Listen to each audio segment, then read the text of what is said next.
Hi friends! Marami nagtatanong sa akin or nag-PPM sa akin, paano ba ako nagsimula sa low carb? Ano ba yung ginawa ko para pumayat ako? Itong video na to ay para sa inyo. Share ko sa inyo guys yung ginawa ko and kung paano ako nag-start. Last year, March 2024, ito na yung pinakamabigat na timbang na nagkaroon ako, which is 66 kg. Ito nga yung video ko na pinost ko na nakapin. So, check nyo na lang yon. So, ganun ako kabigat and kataba na nung last year. So, nag-decide ako na start na talaga ako mag-diet. Although, even before naman dati, try na rin ako mag-diet. Kaya lang, hindi ko siya nasusustain. Bumabalik lagi yung mga weights na nawawala sa akin or yung mga kilogram na nawawala sa akin. After some time, babalik na naman siya and balik na naman ako sa dati kong habit. So, naghanap ako ng isang diet na dapat mabusog ako. Kasi, ano ko guys, alam niyo naman kung kilala niyo ako, kailangan is busog. So, umiinit yung ulo ko kapag hindi ako busog. So, ano nga ba yung mga ginawa ko? Balik po tayo doon. So, ang una ko pong ginawa is, inalis ko gradually yung high carbs. Gradually kasi paunti-unti muna. Yung first week ko, since nagre-rice ako, every meal, 3 times sa meal akong kumakain, ginawa ko na lang siya na from 1 cup, half cup muna. And then same din, may ulam pa rin ako. Pero yung ulam ko, ginawa ko muna siyang protein, and then may vegetable din. And then yung second week ko naman, from half rice, ginawa ko na siyang 1/4 rice. And then yung third week ko, wala na.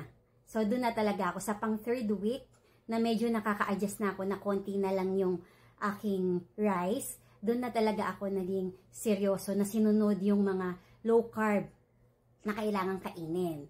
Which is yung mga listahan, i-share ko sa comments para ma-check nyo if ever na kakain kayo kung ito ba is low carb approved, kung pwede ba siyang kainin or hindi. So, yun lang yung sinunod ko guys, yung mga nakalagay doon.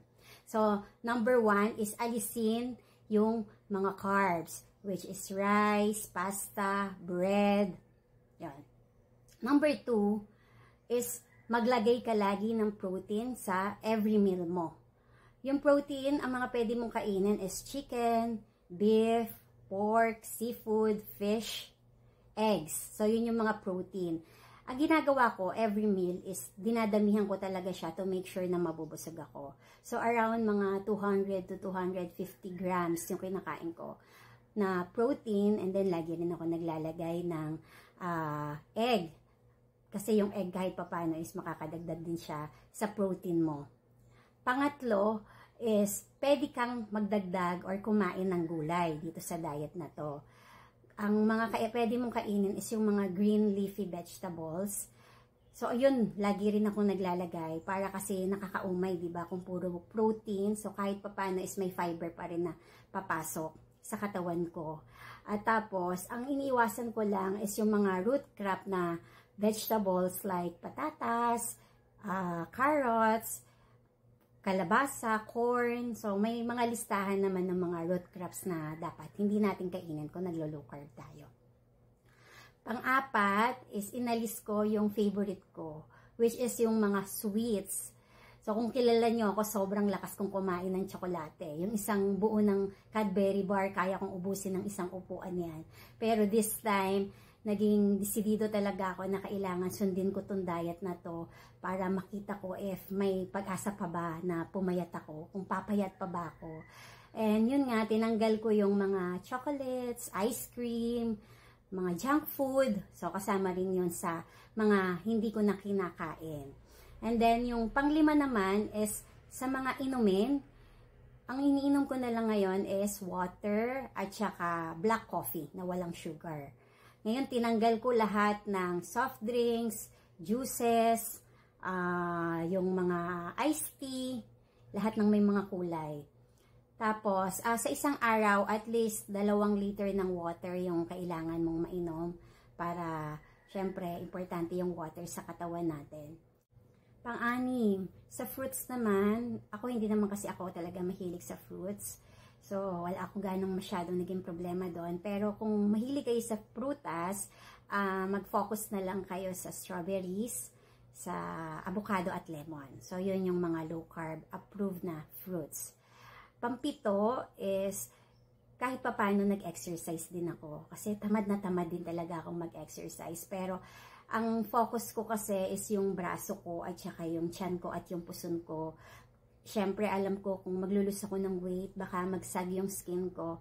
So, nung nag-day 1 pa lang ako ng aking low carb diet, sinabayan ko na rin siya ng exercise. Pero yung exercise ko is paunti-unti lang.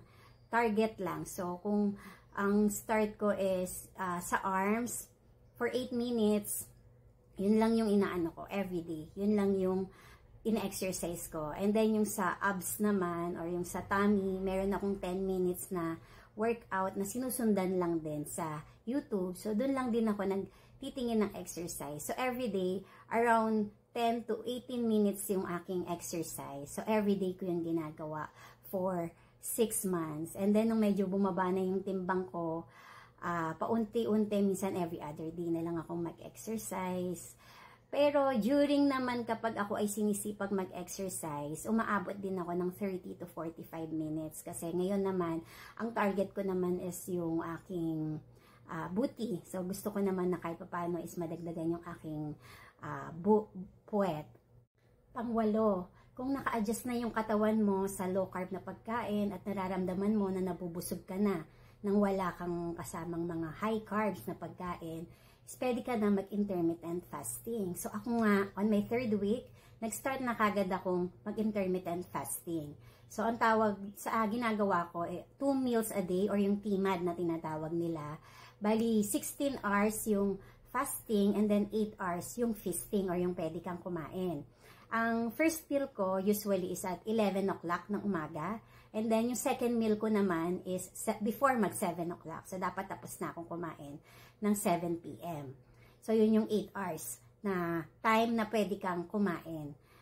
In between naman dun sa first meal and second meal mo is pwede kang mag-snack if ever na magutom ka. So usually, ang snack naman kung magutom ako, ang kinakain ko is yung boiled egg or nuts. Yung nuts, handful lang dapat siya, hindi naman sobrang dami. Chicharon, so yun lang yung mga ini-snack ko at lagi akong umiinom ng 1 cup ng black coffee para mabusog ka kasi nakakatulong din yun na mawala yung yung pagkagutom mo sa black coffee. Yun friends, yun ang lahat ng mga ginawa ko. So if you like this kind of content, please heart and follow for more kasi mag-share ako ng mga ginawa ko na workout and yung mga meals na kinakain ko everyday. So, yun lang. Bye!